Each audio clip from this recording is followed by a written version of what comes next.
3절밖에 안 되니까요. 같이 한 목소리로 읽도록 하겠습니다. 시작.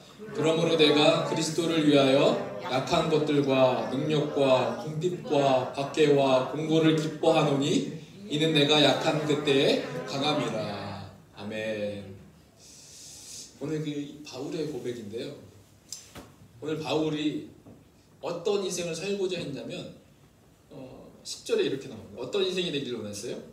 내 인생은 누구를 위해서 살고 싶다? 그리스도를 위하여 살고 싶다라는 그의 간절한 소망이 있었습니다.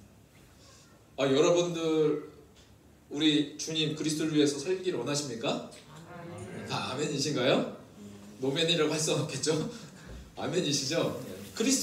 내가 그리스도를 위하여 살고 싶습니다라는 각자의 소망이 있어요. 그래서 그 일을 위해서 내가 기도할 때가 있고 그 일을 위해서 하나님께 기도할 때가 있어요.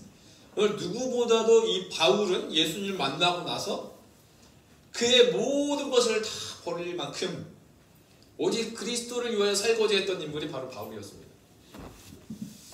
그리스도를 위하여 무엇을 하고 싶은가? 제가 오늘 여러분에게 물어보고 싶어요. 여러분 그리스도를 위해서 어떤 것을 하고 싶습니까? 예수를 위해서 어떤 일을 하고 싶으세요? 우리 유아라, 내가 물어보겠죠. 그래서 너한테 대표적으로 물어보는 거예요. 무슨 일을 하고 싶어요? 그리스도를 위해서? 주님을 위해서? 눈을 한 100번 깜빡이고 있습니다. 안 보시죠? 지금 눈을 100번 깜빡이고 있어요. 유아이 그리스도를 위해서 어떤 일을 하고 싶으세요? 선교하겠습니다. 선교요? 주여 할렐루야입니다. 네, 선교를 위해서 하겠다고 합니다. 하나님을 위하여, 우리가 때로도 말하죠. 하나님을 위하여, 내가 교회를 위하여, 선교를 위하여. 그쵸? 근데 그 앞에 항상 붙는 게 있어요. 뭐가 붙을까요? 기도할 때? 그리스도를 위하여, 하나님을 위하여, 선교를 위하여, 교회를 위하여. 내가 뭐뭐 되면. 이게 기도하잖아요. 목사님, 내가 사업이 잘 되면 교회를 위해서 헌신하고 싶습니다. 들어보셨나요? 내가 취직이 잘 되면 내가 하나님을 위해서 내가 증거하고 자랑하는 삶 살게요. 내가 뭐뭐가 되면 내가 이렇게 하겠습니다 라는 기도를 많이 할 때가 있어요. 제가 몬트리올에 2015년도에 안식년으로 살 때 하루는 그 몬트리올 그 교회 목사님이 저를 딱 부르시더라고요. 유식자 선교사 잠깐 나와보세요. 딱 갔거든요, 교회를. 근데 자기랑 신방을 같이 가재요. 혼자 가시면 되는데 왜 갑자기 나를 부를까? 혼자 가기 멋쩍으신 것 같아요. 그래서 그에 같이 차를 타고 한참 동안 갔어요. 그러면서 왜 자기 신방을 가는지 이유를 그 차 안에서 설명해 주는데 그 성도였는데 그 가게를 차렸어요. 그 몬트리올에 스시집을 차렸거든요. 근데 스시집을 차렸는데 그분이 차리기 전에 목사님한테 찾아와서 목사님, 이 스시집을 위해서 기도해 주십시오. 이 스시집이 잘 되면 내가 교회 선교를 위해서 제가 크게 한번 살아보겠습니다. 기도해 주세요. 그 목사님이 기도해 달라는데 어떻게 했을까요? 주여 이 스시집을 축복해 주십시오 라고 간절히 기도했습니다. 이 목사님은 그렇게 되길 소망했어요. 그런데 어떤 일이 일어났냐면 그 스시집이 잘 됐을까요? 못 됐을까요? 잘 됐어요. 믿음의 사람이시네요. 우리 지금. 대박이 납니다. 진짜 잘해요. 그러니까 그분이 어떻게 됐을까요? 비현장했어요. 믿음으로의 고백인가요? 아니면 그분이 너무 잘 되니까요. 그분이 그렇게 고백했던 거 언제 고백했냐면요, 교회도 안 나오시겠어요. 오히려. 오히려 교회를 안 나와요. 그러니까 안 나오시니까 저랑 같이 가자고. 근데 같이 하는데 가시방송이 아닌 것 같은. 막 그러면서 막 했다가 내가 먼저 갈게요. 그냥 나왔었어요. 우리는 이와 마찬가지로 이렇게 할 때가 있어요. 내가 뭐뭐 하면 내가 하나님을 위해서, 교회를 위해서, 선교를 위해서 내가 하겠습니다. 왜 이렇게 기도할까요? 왜 이렇게 기도할 이유가 뭘까요? 우리는 우리 생각이 내가 강해져야 내가 주를 위해서 일할 수 있다고 생각하기 때문에 그렇습니다. 지금 내 형편에 내가 어떻게 주를 위해서 헌신하겠습니까? 내 가진 게 없는데 어떻게 하겠습니까? 그래서 저는 이런 생각 갖고 있는 자체가 슬픈데 교회 장로가 되기 위해서 내가 뭔가가 많이 있어야 된다고 생각해요. 왜냐, 그 장로는 뭘 베풀어야 되고 뭐를 헌신해야 되는 그 위치니까. 그러니까 돈이 없으면은 내가 장로도 될 수 없다라는 생각을 갖고 있는 것 같아요. 이 모든 그 내면에 내가 강해져야, 내가 더 있어야 내가 주를 위해서 헌신할 수 있다라는 생각이 우리 전반에 깔려 있다는 것입니다. 그런데 이것은 착각인 거죠. 왜냐하면 하나님 입장에서 생각해보자는 거예요. 우리 입장에서 내가 강해져야 뭘 할 수 있을 것처럼 생각할 수 있지만, 반대로 하나님 입장에서 딱 보면 하나님은 우리의 강함이 필요치가 않대요. 하나님은 강하신 분입니다. 하나님이 강하시기 때문에 내가 얼마나 강하냐, 덜 강하냐는 이 우주 만물의 이 지구기가 얼마나 많이 있겠습니까? 우리가 알 수도 없어. 그 안에 그 점보다도 더 작은 이 인생 가운데 우리가 강하면 얼마나 강하겠어요? 하나님은 말씀하신다. 난 스스로 있는 자다. 난 너의 도움이 필요 있는 존재가 아니야. 나는 어제도 있었고 오늘도 있었고 장차 올 그리스도. 그 전능하신 하나님. 그래서 하나님은 우리의 도움을 필요치 않아요. 그래서 오늘 바울이 이렇게 고백하는 겁니다. 그래서 이렇게 고백해. 약한 것들, 능력과 궁핍과 박해와 공고를 기뻐하노니 이는 내가 약한 그때의 강함이라. 바울은 알았던 것 같아요. 나의 강함을 쓰시는 것이 아니라 그 하나님은 스스로 강하신 하나님이시다. 그래서 약한 것들, 능력, 궁핍, 박해, 공고, 이거를 자랑하는 사람 여러분 보셨어요? 여러분의 주의하다 보면 나 간증인데 할 때, 내가 사람들이랑 대화할 때 나의 약한 것을 자랑하고, 내 궁핍을 자랑하고, 나의 공고를 자랑하고, 심지어는 사도 바울이 뭐하고 있어요? 기뻐한다고 했어요. 기뻐라 이렇게 하면서 이렇게 말하면 사람, 저 이상한 사람 아니야? 라고 생각할 거 아니에요? 그런데 오늘 바울은 약한 것들을 내가 기뻐합니다. 나의 능력과 궁핍을 기뻐합니다. 박해와 공고를 기뻐합니다. 라고 오늘 바울이 고백하고 있어요. 만약에 약한 것들을 내가 고백하고 기뻐하면 제가 하나님 축복을 안 받았나? 마치 욥의 세 친구의 입장에서 욥을 바라보듯 우리도 그렇게 바라볼 때가 있다라는 것입니다. 그런데 다시 한번 확인 도장을 찍습니다. 내가 약한 그때 강합니다 라고 고백을 하고 있다는 것입니다. 자, 이거 어디서 들어보신지 아세요? 이 대화? 여러분 이 대화, 이 글귀 아세요? 재벌집 막내 아들인가요? 이거 보신 분 계세요? 네. 재벌집 막내 아들에서 거의 마지막에 이런 대화가 나옵니다. 보셨어요? 이런 말합니다. 복수는 억울한 사람이 하는 것이 아니라 힘 있는 사람이 하는 거예요. 우리가 이렇게 생각하잖아요. 복수가 억울한 사람, 힘이 없고 당한 사람이 복수하는 것처럼 생각하지만 거기서 그렇게 말하는 거예요. 복수는 힘 있는 사람이 하는 거예요. 그러니까 우리가 모든 사회 전반적으로 힘이 있기를 원한다는 거예요. 그런데 바울은 영적 비밀을 여기서 말하고 있어요. 내가 약한 그때 강함이라. 반대로 말하고 있죠. 바울은 왜 그리스도를 위해서 약해졌을까? 저는 이게 궁금해지기 시작했어요.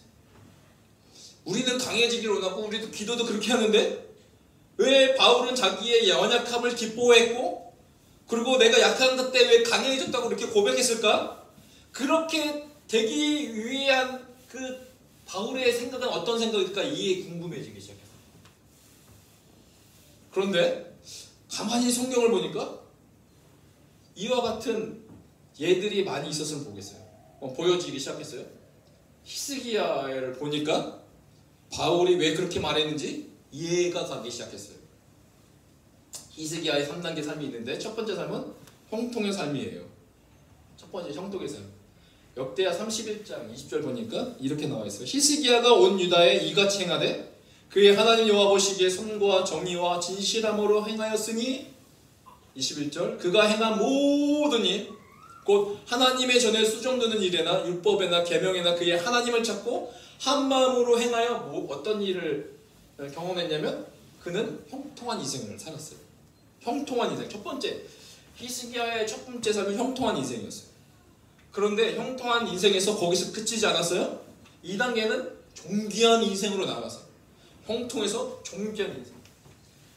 그래서 32장 22절 보니까 이와 같이 여호와께서 히스기야와 예루살렘 주민을 아수르 왕 사네립의 손과 모든 적국의 손에서 구원하여 내사 사면으로 보호하시매 여러 사람이 예물을 가지고 예루살렘에 와서 여호와께 드리고 또 보물을 유다 왕 히스기야에게 드린지라 이후부터 히스기야가 모든 나라의 눈에 존귀하게 되었다. 32장은 사네립 왕이 쳐들어왔을 때 그가 이사야랑 같이 하나님을 향해서 손을 들고 기도하기 시작했을 때 하는 그 전쟁에 이기고 난 이후에 히스기야는 형통해서 더 나아가 어떤 인생으로 살았어요? 존귀한 인생으로 살았어요. 그러면 3단계는 자, 첫 번째 단계 형통이었어요. 두 번째는 존귀였어요. 세 번째는 어떤 인생을 살았을까요? 어떤 인생으로 살았을 것 같아요? 안 들리기 시작 안 들렸습니다. 고난의 길이요? 그게 그 다음 절이에요.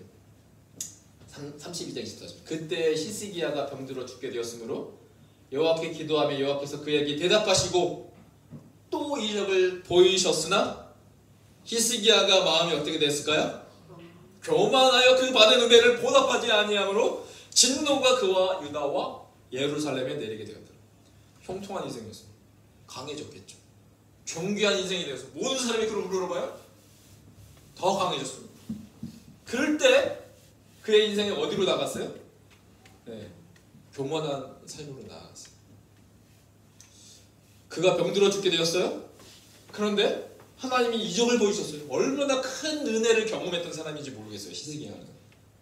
그런데 그의 결국은 교만한 인생이었다. 그래서 그 교만함으로 결국 그가 뭘 받아요? 하나님의 진노를 받게 되었다 라고 말하고 있습니다. 자, 그리스도를 위하여 오늘 바울이 고백합니다. 내가 약한 그때의 강함이라. 교만은 어떤 속성이 있어요? 내가 강해지려는 속성이 있어요. 나를 드러내는 속성이 있어요. 그래서 내가 했다라는 내가 드러나게 되어 있어요. 이게 교만의 속성이에요. 그래서 히스기야도 교만하여져서 그가 강해질 수 있는 것이 결국은 하나님의 은혜였는데 그 은혜라는 사실을 까먹게 되었습니다. 그래서 이렇게 말하죠. 25절 중간에 그 받은 은혜를 보답하지 아니하였다. 교만은 뭐예요? 받은 은혜를 보답하지 않는 게 교만. 결국은 그가 강해졌던 그 이유가 뭐예요? 하나님의 은혜였는데, 그렇죠. 근데 그 강함은 원인을 하나님께 찾는 것이 아니에요. 자기 스스로 찾는 거예요. 그래서 교만은 하나님의 은혜를 잊게 만든다. 즉 보답하지 않게 한다. 그게 교만의 속성이라는 겁니다. 그래서 결국 나의 강함, 이 교만이 하나님의 진노만 일으키게 된다는 것이었습니다. 이게 오늘 히스기야의 삶을 통하여 드러나는 스토리입니다. 오늘 이 10절의 고백, 이는 내가 약한 그때의 강함이라 라고 했던 그 바울의 고백 이전에 바울이 어떤 고백을 했는가 그걸 한번 살펴봐야 돼요. 바울도 어떤 인물이 될 수 있었어요? 교만한 인물이 될 수 있는 모든 여건과 조건을 갖고 있던 그 삶이었어요. 그가 이렇게 고백합니다. 내가 그리스도 안에 있는 한 사람을 아노니, 자기인데 그냥 한 사람이라고 3인칭으로 지칭했어요. 내가 그리스도 안에 있는 한 사람을 아노니 그가 14년 전에 어디 갔어요? 셋째 하늘에 끌려간 사람. 셋째 하늘 어딜까요? 그렇죠. 낙원 하나님의 천국에 간 거죠. 그리고 7절에 이렇게 말합니다. 여러 계시를 받은 것이 지극히 크므로 너무 자만하지 않게 하시려고, 이게 은혜라는 거예요. 너무 자만하게 하지 않게 하시려고 내 육체에 가시 곧 하나님의 사자를 주셨으니 이는 나를 쳐서 너무 자만하지 않게 하려 하심이라. 그러면서 9절에 이렇게 고백합니다. 나에게 이르시기를 내 은혜가 내게 족하도다. 이는 내 능력이 약한 데서 온전하여짐이라 하십니다. 라는 분명한 예수 그리스도의 그 음성을 듣게 됩니다. 오늘 말합니다. 이는 내가 약한 그때의 강함이라 라고 바울이 고백할 수 있었던 것은 9절에 주님의 음성이 있었어요.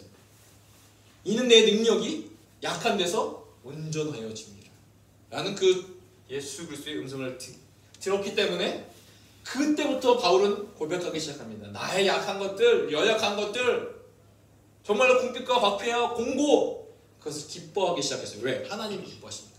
우리 주님이 기뻐하십니다. 여러분 야곱도 보세요. 야곱은 장자가는 둘째의 연약함을 싫어했습니다. 그래서요, 그는 자기의 강점으로 강해지려고 노력했던 인물이 바로 야곱이에요. 그의 인생의 치밀한 전략, 꾀, 그리고 철저한 준비로 살아갔던 인물이에요. 자신의 힘으로 그의 인생을 바꾸려고 노력했던 인물이 바로 야곱이었던 거죠. 그런데 하나님은 뭘 원하셨어요? 그의 강점을 넘어뜨리길 원하셨어요. 부서뜨리길 원하셨어요. 마치 야복강가에서 그의 환도뼈가 무너질 때, 그가 완전히 무너질 때 하나님이 더 이상 너는 야곱이라 부르지 않는다. 이스라엘로 바꿔라. 승리자로 바꿔라. 라고 말씀하셨습니다. 그가 무너졌을 때 승리자로 바뀌게 됐던 그 야곱의 인생, 하나님의 도움이 없이 난 살 수 없습니다 라는 간절한 그 기도 가운데 하나님이 그의 이름을 이스라엘로 바꿔주십니다. 그리스도를 위하여 우리는 약해져야 합니다. 그러면 왜 약해져야 할까요? 우리가 그리스도를 위하여 약해져야 되는데 그 약해져야 할 그 이유가 무엇일까요? 그 이유는 이 대답, 왜 약해져야 하는가의 그 이 대답은 바로 저는 어디에서 찾았냐? 여호사밧을 통해서 왜 약해져야 하는지 그 이유를 찾게 되었습니다. 한번 여호사밧 선을 볼까요? 역대하 20장 1절 이렇게 시작합니다. 그 후에 모압 자손과 암몬 자손들이 마온 사람들과 함께 와서 여호사밧을 치고자 한지라. 그 후에 여호사밧이 종교개혁을 한 이후에 오히려 하나님의 축복이 온 것이 아니라 모압과 암몬과 마온 사람들이 전쟁을 일으켰습니다. 자, 왜 약해져야 했을까? 전 여호사밧을 통해서 발견했는데, 자, 여호사밧은 어떤 일을 하기로 결정했냐면 스스로 약해지기로 결단했던 인물입니다. 하나님 앞에 강함으로 나갔던 인물이 아니라 그의 약함으로 나갔던 인물이 여호사밧이에요. 그래서 스스로 약해지기 첫 번째였는데 그가 어떤 선택을 했느냐? 20장 3절에 보니까 여호사밧이 두려워하여 그도 인간인지라 그 전쟁 앞에 두려운 마음이 생겼어요. 두려운 마음이 생길 때 이웃 나라를 도와달라고 요청한 것이 아니라 여호와께로 낯을 향하여 간구하고 온 유다 백성에게 무엇을 선포했습니까? 금식하라 선포했습니다. 금식이 뭐죠? 밥을 안 먹는 거잖아요. 결단해서 하나님께 기도하는 거죠. 근데 지금 이들이 처한 상황은 어떤 상황이에요? 모압과 암몬이 지금 쳐들어왔어요. 마온 사람들과 함께. 그러면 뭘 준비해야 돼요? 전쟁을 준비해야 돼요. 그러면 전쟁에 나가서 싸우기 위해서는 뭐가 있어야 되죠? 힘이 있어야 되겠죠. 근데 그 힘이 있어야 되는데도 불구하고 지금 여호사밧은 뭐 하고 있어요?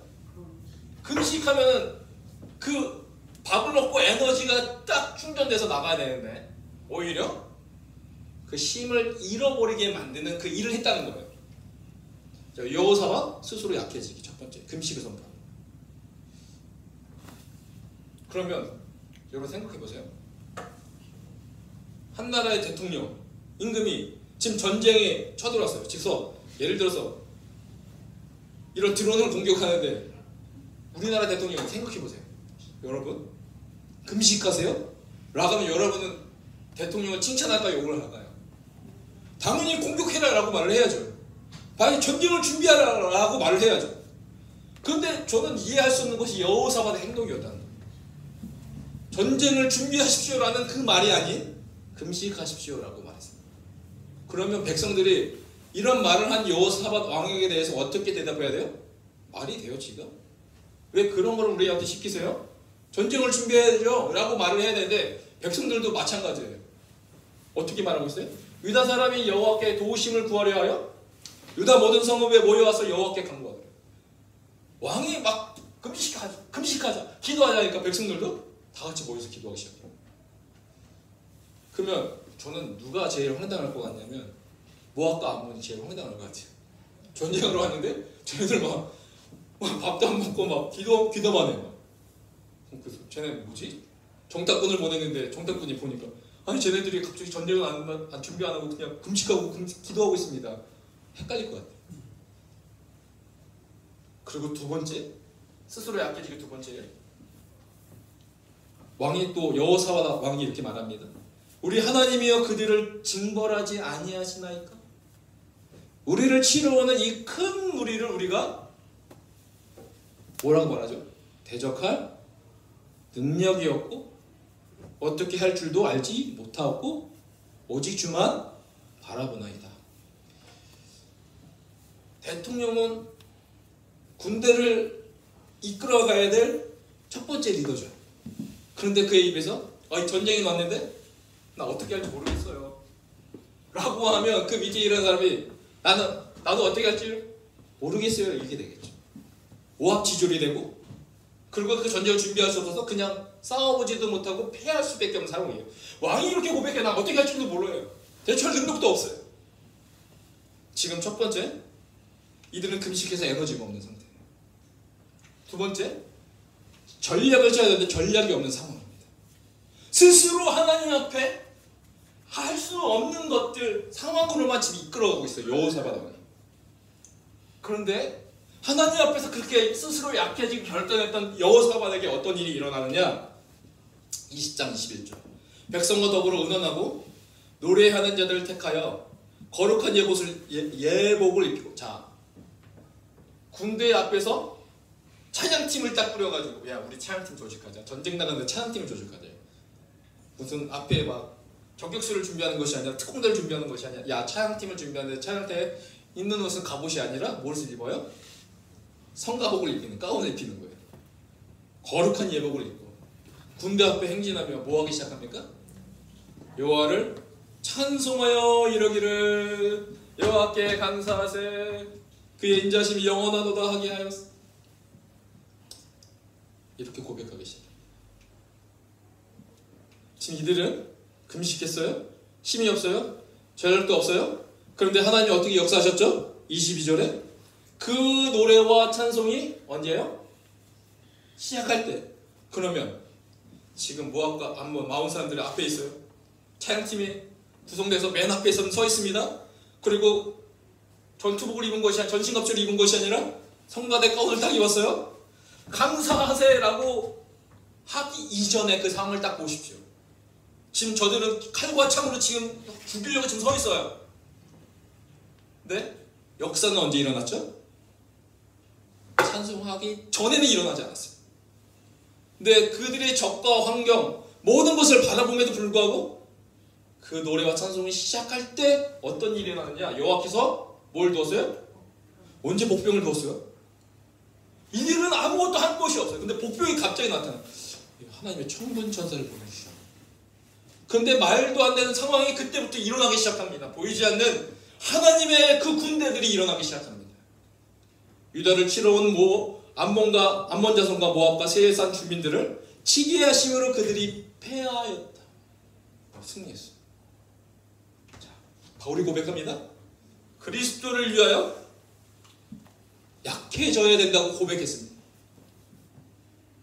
그러면 왜 여호사밧은 스스로 약해졌을까요? 오늘 여호사밧도 저는 생각합니다. 하나님을 위해서 스스로 약해졌다고 생각합니다. 다시 한번 여러분에게 물어보고 싶어요. 왜 바울도 그렇고 여호사밧은 스스로 하나님 앞에 약해졌을까요? 그 이유가 뭘까요? 저는 단 한 가지 이유에는 없다고 생각합니다. 그것은 뭐냐? 내가 지금 금식했어요? 전략도 없어요? 그 군대도 형편없어요? 그런데 스스로 다 약해졌어요. 그러면 이 전쟁에서 만약 이겼다면 누가 하신 거죠? 누가 일하신 거죠? 하나님이 일하신 거예요. 내가 왜 그리스도를 위하여 하나님을 위하여 내가 스스로 약해졌을까? 그것은 단 한 가지입니다. 100% 이것은 다 하나님이 하신 것을 드러내기 위해서. 제가 조금이라도 내가 전략을 준비하고 밥을 먹이고 칼을 준비하고 창을 준비해서 나와 싸우다가 이겼네? 라고 했을 때 하나님이 도와주셨지만 뭐도 있었다? 나의 준비도 있습니다. 라는 생각을 모든 사람이 하게 돼 있어요. 그런데 여호사밧은 어떻게 했을까요? 하나님이 하셨습니다. 100% 이거는 하나님이 하신 전쟁입니다. 하나님이 승리케 하셨습니다. 왜 여호사밧은 스스로 약해졌을까? 그리스도를 위하여 그 모든 것이 하나님이 하셨다는 것을 영광 올려드리기 위함이었다. 그래서 그가 다시 한번 고백합니다. 나는 기뻐합니다. 나의 약한 것들, 내가 능력받았던 거, 궁핍, 돈이 없고 박해와 공고했던 것, 내가 기뻐하겠습니다, 주님. 왜요? 이런 인생 가운데서도 하나님이 역사하셨다? 내가 고백할 수 있기 때문에 그렇습니다. 그것은 100% 하나님이 하신 겁니다. 그리스도를 위하여 약해져야 합니다. 왜 약해져야 합니까? 우리는 그리스도를 위하여 약해져야 되는데 그것은 그러면 우리가 약해지면 약해질수록 하나님이 강해지시기 때문에 그렇습니다. 그리고 그것이 분명히 하나님이 하셨다는 것을 누구보다도 내 스스로가 고백할 수 있기 때문에 그렇습니다. 하나님이 강하게 만드실 때 우리는 고백할 수 있습니다. 하나님이 100% 다 하신 거예요. 내가 강하면 교만해져서 주시는 은혜를 보답하지 않습니다. 내가 강해지면 그 받은 은혜를 보답하지 않습니다. 교만한 거죠. 그러나 내가 약하면 100% 그리스도를 위하여 영광 올려드릴 수 있게 됩니다.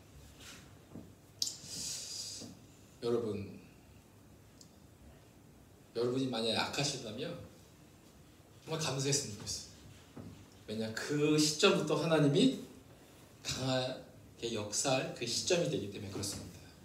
하나님, 나의 연약함, 나의 부족함, 능력, 궁핍, 박해 너무나 부끄러웠는데요, 그게 아니었군요. 하나님이 나를 통하여 강하게 역사하실 그 타이밍이었군요. 내가 이 사실을 내가 받아들이고 2023년도 내 인생에 여전히 어렵다고 생각하지만 그것이 아니라 하나님의 강함이 드러날 2023년이 되겠군요 하는 믿음의 고백으로 우리가 나아가기로 합니다. 영상 하나 볼까요?